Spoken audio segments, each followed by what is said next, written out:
Rumah panggung kayu di ujung desa Tegalmas itu sudah lama jadi bahan bisik-bisik warga. Bukan karena bentuknya yang tua dan reyot, tapi karena penghuninya, Pak Mursid, yang nyaris tak pernah bersosialisasi.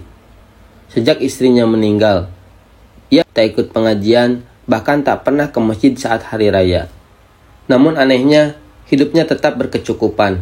Ia tak bekerja, tapi rumahnya selalu penuh kebutuhan. Ia tak bertani, tapi punya sawah luas yang disewakan. Dan siapapun yang berutang padanya selalu diperlakukan dengan tenang, asalkan tidak menanyakan dari mana semua uang itu berasal. Pak Mursid mah nggak boleh ditanya, kata Bu Ros, tetangga dekat. Bisa-bisa besok kamu mimpi buruk terus 3 hari 3 malam. Orang-orang Tegalmas tahu satu aturan tak tertulis.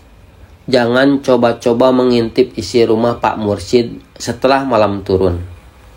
25 tahun lalu, Pak Mursid bukan siapa-siapa. Ia hanya seorang pemuda biasa, miskin, dan hidup dari bertani.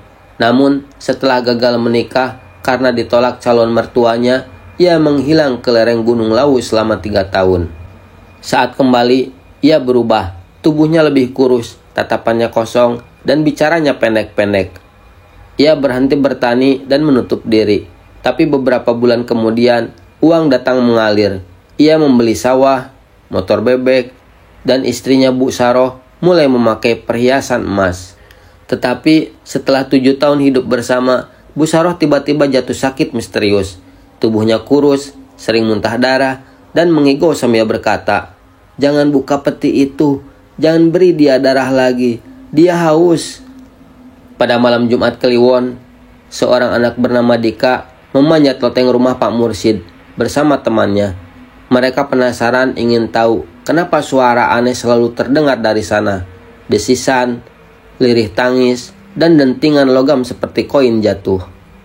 Dari lubang papan, Dika melihat pandangan mengerikan.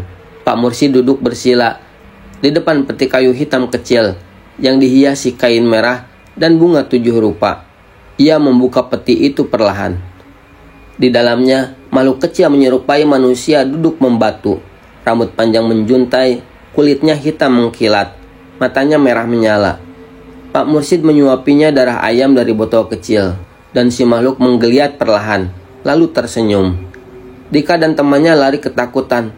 3 hari kemudian, Dika meninggal secara misterius. Lehernya ada 2 bekas luka seperti dicakar, dan tubuhnya dingin tanpa sebab medis yang jelas. Desa Tegalmas mulai resah.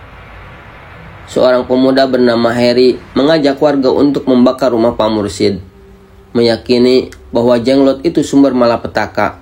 Mereka datang malam-malam membawa bensin dan obor. Namun saat api dinyalakan, angin kencang bertiup dari arah rumah. Api padam sendiri. Dari dalam rumah terdengar suara, "Dia belum puas, dia belum kenyang." Beberapa orang mulai gemetar, satu persatu mundur. Tapi Heri tetap nekat. Ia menendang pintu dan masuk. Besok paginya, rumah itu terbuka kosong. Tak ada tanda-tanda kebakaran. Tapi Heri ditemukan tak sadarkan diri di depan peti kecil.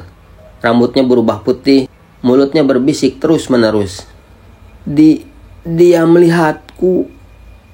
Dia akan ikut pulang." Puluhan tahun silam, saat Pak Mursid masih muda dan patah hati, ia naik ke lereng Gunung Lawu mengikuti petunjuk seorang petapa tua. Di sana, ia bertemu dengan sosok berjubah hitam yang menawarinya kekayaan dengan satu syarat, menjadi penjaga jenglot warisan leluhur. Jenglot itu bukan benda mati, ia makhluk yang dulunya manusia, yaitu seorang pesugih yang dikutuk karena melanggar perjanjian dengan alam gaib. Untuk menjaganya, Pak Mursid harus memberi makan darah segar setiap malam Jumat Kliwon dan mengurung jenglot dalam peti yang dilapisi kain kapan hitam. Sebagai imbalan, jenglot akan menarik rejeki dari siapapun yang berada dalam jaraknya. Tetangga, teman, bahkan orang yang tak bersalah. Namun, jika jenglot kelaparan, ia akan memakan nyawa sebagai gantinya. Setelah kematian Dika dan gangguan gaib yang semakin sering, desas-desus mulai menyebar bahwa jenglot itu belum menghilang. Banyak yang percaya jenglot kini tak lagi terkurung dalam peti. Ia telah berpindah tempat. Pak Mursyid memang ditemukan tewas, tapi anehnya matanya masih terbuka dan mengarah ke peti kecil itu. Jenazahnya tidak bisa dikubur secara wajar. Setiap kali digali liang lahatnya, tanah seperti memuntahkan mayatnya kembali. Sampai akhirnya, jenazah dibakar secara diam-diam oleh beberapa warga yang takut jenglotnya ikut bangkit. Tapi tak semua percaya jenglot itu musnah. Apalagi setelah cucu Pak Mursyid, Arga, yang datang dari kota untuk mengurus warisan, mulai bermimpi melihat kakeknya duduk di pojok kamar, membawa peti kecil dan berkata, "Ini hakmu Arga, warisan darah dan kekayaan."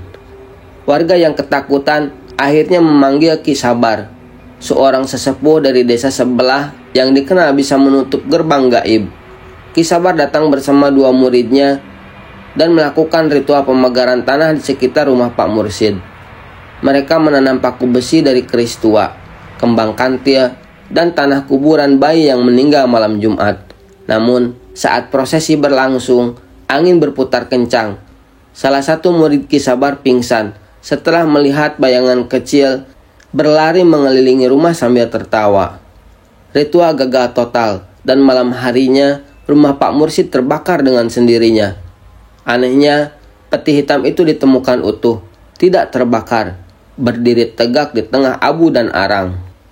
Setelah rumah terbakar, Arga kembali bermimpi. Kali ini lebih jelas, ia melihat jalan setapak menuju gua di Gunung Lawu, tempat asal mula jenglot itu. Ia memutuskan untuk pergi ke sana, berharap bisa mengakhiri kutukan yang menimpa keluarganya. Di dalam gua, Arga bertemu dengan dukun berjubah hitam, yang ternyata adalah penjaga jenglot pertama. Dukun itu sudah hidup lebih dari 150 tahun, menjaga jenglot-jenglot warisan pesugihan sejak masa kolonial.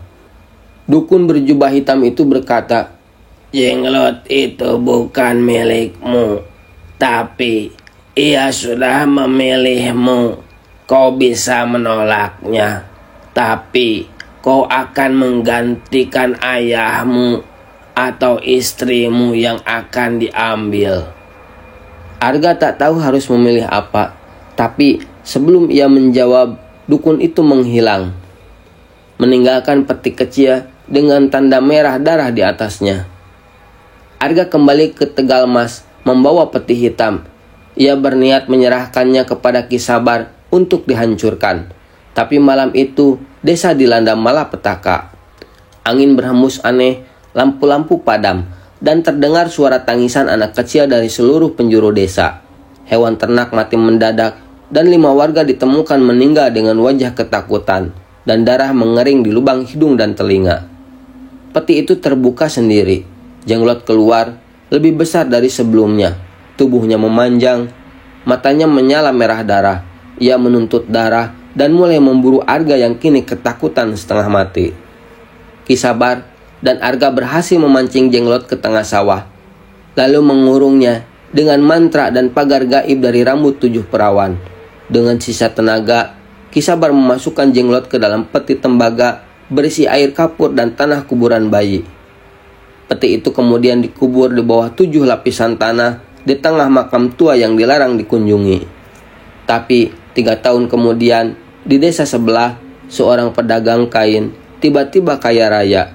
Rumahnya megah, usahanya melejit, dan orang-orang mulai melihat bayangan kecil duduk di rak toko, menggigit kuku, tertawa, dan di pojok kamar toko itu terdapat peti hitam kecil dengan bercak merah di atasnya.